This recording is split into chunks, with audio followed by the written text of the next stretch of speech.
Hello everyone, it's Angela Nesbitt and welcome to my color story. Today we are going to talk a little bit about the commission process and this commission that I've actually been working on for quite some time. It's a pretty big painting, but I thought I'd give you a little behind the scenes on it and how this all came together and what that process looked like. First of all, you can go on my website, angelanesbitt.com, and find out all kinds of information about the commission process. So there's lots of information there, but I thought I'd really kind of get a little more behind the scenes on this one since I'm still working on it. So first, step one is to be contacted and to see if it's a good fit. And usually the good fit really has to do with just what the client wants and the images that they have to work from. So this client actually went with my direction and took a bunch of pictures. And we were able to bring together the project to something that was really exciting, which was really fun. We actually used all these different individual pictures of these kids to put it together in this composition. So you don't have to have the perfect scene, you just have to have the individual images so that we can put it together. And of course, pictures taken kind of at the same angle.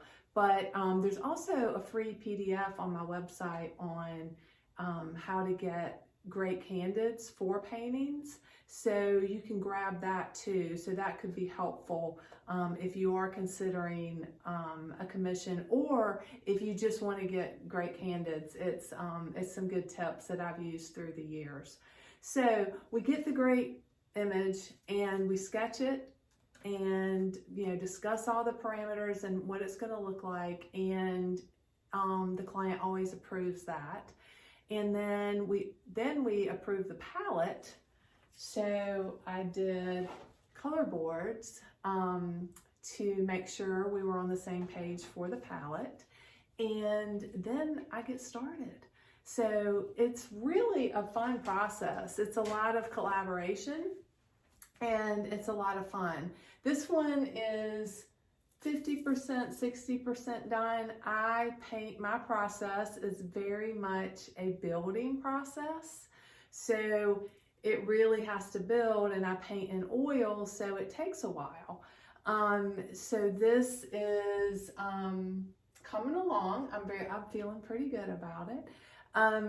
One thing that I thought I'd also give you a behind the scenes on is I get asked about how I paint reflections like a lot.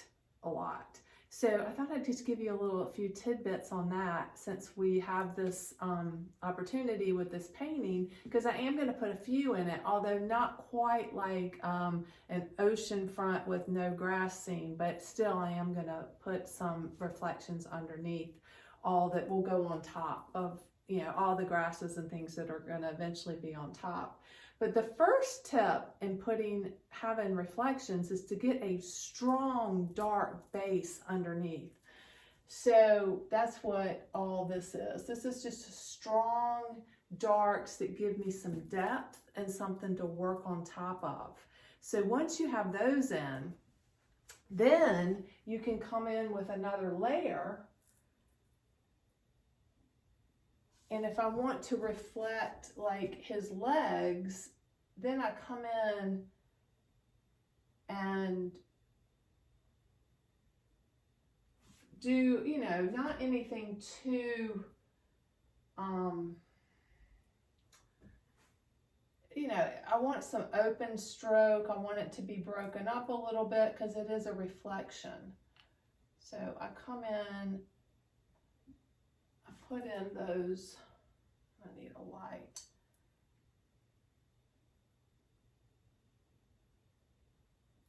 So I get those in, and then I also would reference the clothing. I've already done that here some with the pink of the dress reflecting down here. And again with her, I would come in with, some reflections of her legs.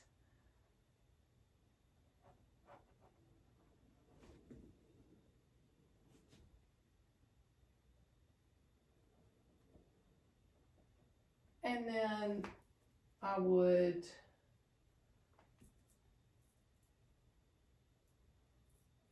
get a little reflection of that dress. I don't want it to be too busy because this is like a marshy grass that is kind of wet, so you would have some reflection, but it's not like a flat beach where it's a lot of reflection. So then when all that dries, I come back on top and build either sand, or in this particular case there'll be a little bit more sea oats and grass coming up.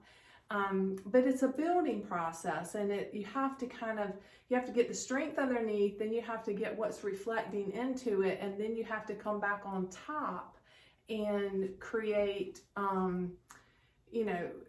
what's kind of sits on top of that reflection. So those are kind of the steps in how I create those. And then I also can come in a lot at the end too with a palette knife and a whole lot more paint. So I thought that would be a good time. It really is not really about the commissioning process, but because this painting is a commission, and that gave me the opportunity to also show a little bit about reflections. So in any event, if you're thinking about a commission this summer, grab some great photos, get in touch with me fast, because COVID brought a lot of commissions this year.